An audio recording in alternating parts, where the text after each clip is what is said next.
நான் பார்த்துட்டேன். Good Bad Ugly first day first show பார்த்துட்டேன். எனக்கு தெரிஞ்சு ஃபர்ஸ்ட் டே ஃபர்ஸ்ட் ஷோ பார்த்த படம் இதுதான்.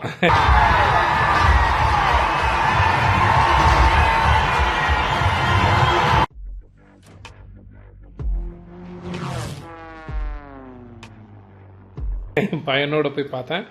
படம் was good. Okay, fan moments filled with fan moments தான் படம். ஃபேனுக்கு வந்து அப்படியே அள்ளி தரிச்சிருக்காங்க. படம் ஃபுல்லாவே தெரிச்சு விட்டுருக்காங்க. சூப்பரா பண்ணிருக்காங்க ஃபேன்ஸுக்காக. மெயினா படத்தோட அந்த கலர் கேலிபிரேஷன் ரொம்ப நல்லா இருந்தது.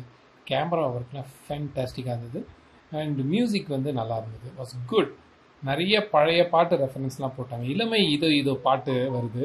அதை வந்து ஒரு ஃபைட் சீனுக்கு ரொம்ப நல்லா எடிட் பண்ணியிருந்தாங்க. ரொம்ப என்ஜாய் பண்ணாங்க scene. Really not just fan boy மொமெண்ட்டாக இல்லாமல் ஃபேன்ஸ் எல்லாம் செம்ம கதறல்ஸ். அதுக்கு நார்மல் ஆடியன்ஸாகவே ரொம்ப ரசிக்கிற மாதிரி தான் இருந்தது. அந்த இளமை இதோ பாட்டு, தொட்டு தொட்டு பேசும் சுல்தானா பாட்டு வந்தது. அதுவும் நல்லா பண்ணியிருந்தாங்க. It was good. சிம்ரனோட ரெஃபரன்ஸ், சிம்ரனே வராங்க அதில். நல்லா இருக்கு, நல்லா பண்ணிட்டாங்க. But apart from fans, normal ஆடியன்ஸுக்கு எப்படிங்கிறது இப்போதைக்கு நல்லா ஜட்ஜ் பண்ண முடியலை. as far as my concern was okay, பரவாயில்ல. நிறைய ஃபன் மூமெண்ட்ஸ் இருந்தது. ஸோ படம் வந்து ரொம்ப கேர்ஃபுல்லாக இருந்திருக்காங்க. சக்ஸஸ்ஃபுல்லாக இருக்கணுங்கிறதுக்காக இந்த ஜெயிலர்லேருந்து இருக்கிற கான்செப்டும் இந்த மார்க் ஆந்தனி கான்செப்ட்லாம் எடுத்து ஒரு நல்ல மிக்ஸ் பண்ணி ஒரு ஃபலூடா மாதிரி கொடுத்துருக்காங்க. It's a falooda. நல்ல it's very good compliment falooda. But புதுசாக பண்ணணும். சேம் ஃபார்முலா இந்த படத்துக்கு இட் வில் பி சக்ஸஸ்ஃபுல். திருப்பி இதை பார்த்து அடுத்த படம் எடுத்தாங்கன்னா போரிங் ஆகிடும். But this is good. இதுக்கு மேலே இதாக அரைக்கக்கூடாது இந்த மாவு, அந்த மாதிரி இருக்கு. அண்ட் படத்தில் ஜான் வீக்லாம் வராரு.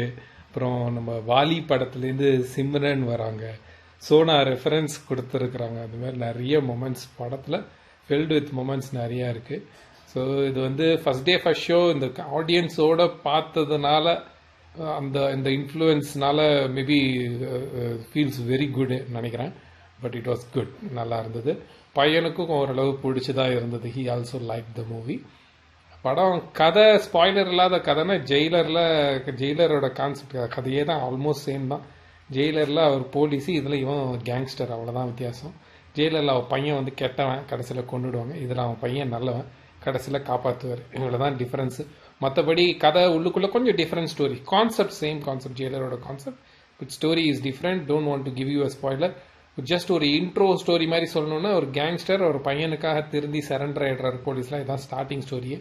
அப்புறம் ஜெயிலை விட்டு வெளில வச்சு அவன் பையன் வந்து ஜெயிலுக்கு போயிடுறான் பொய்யான ஒரு கேஸில்.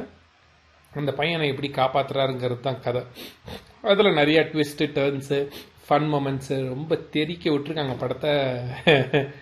ஏந்து நின்று எல்லாம் ஒரே அமக்கலம் தான். அதாவது அவர் வரைச்சேலாம் ஏந்து ஒன்று அஜித் ஒரு இன்ட்ரோடக்ஷன் மாதிரிலாம் ஏந்து நின்றுறாங்க. ஸ்க்ரீனே மறைச்சது. அல்லாத ஏந்து நின்று தான் ஆகணுங்கிற மாதிரி ஒரு நேஷனல் ஆந்தம்க்கு ஏந்து நிற்கிற மாதிரி ஏந்து நிற்கிறது மாதிரி ஆயிடுச்சு. நல்லா இருந்தது. Good movie. So this is a new channel. Please like, share and subscribe.